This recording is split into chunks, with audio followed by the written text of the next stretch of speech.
The Passenger by Cormac McCarthy is an absolute masterpiece, and do not listen to the New York Times, LitHub, the New Yorker, and all those other sellout magazines about Cormac McCarthy. Do not look at Goodreads or Amazon and look at the 2-star reviews by all those little incompetent mooks out there who have never spent any time in nature and are soulless wanderers in a simulacra. I will go plata every single one of those little dweebs while smoking a blunt because Cormac McCarthy slings fire in this book. He's not like Don DeLillo, who's sucked for like 25 years. He is bringing the heat. The Passenger and Stella Maris are better than The Road and No Country for Old Men.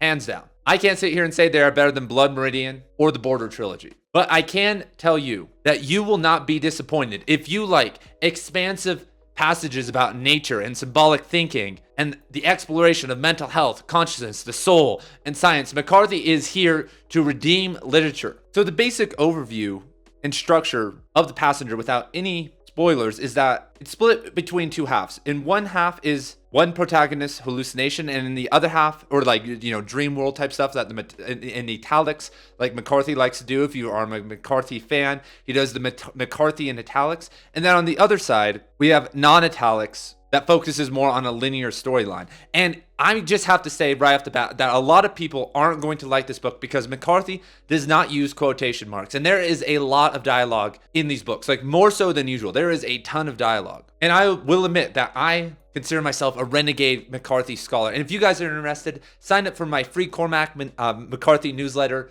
down below. I will be sending you guys all the best revelations about McCarthy's work from all the best McCarthy scholars out there. So I had a little bit of trouble at times with these books and understanding who the hell was talking. And this is, and that is a lot less commonplace in other McCarthy books. And I don't know if it's because I got a digital copy of these books, so I read this on an ebook, and so that obviously creates problems on a normal book. I think the retention will be higher. I'll be reading physical copies, obviously tomorrow in November when these come out. But there are so many big moments in this book. For instance, I've talked about this in another video if you want more details, but the kid from Blood Meridian is resurrected. We are located once again back in the South. We return to the original genesis of McCarthy's works, the South. And McCarthy explores a wide-ranging character base, more so than usual. For instance, we engage with a transgender character, characters with mental health issues, and other parts of the modern world that we really don't see that much with McCarthy. The only real modern McCarthy novel, set in a modern time period was, No Country for Old Men, but that was kind of a weird Texas novel. We didn't really get too much in there, but this one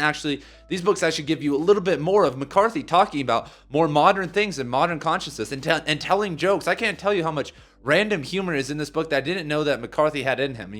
For instance, in No Country for Old Men and other books, he is funny and there's a lot of jokes, but there are some actual banger jokes that are interlaced within these novels. And I feel like it's kind of like this FU that sometimes when people get old, they actually lose some of their inhibitions because they're old and they have this assurance and they kind of just get to let loose a little bit.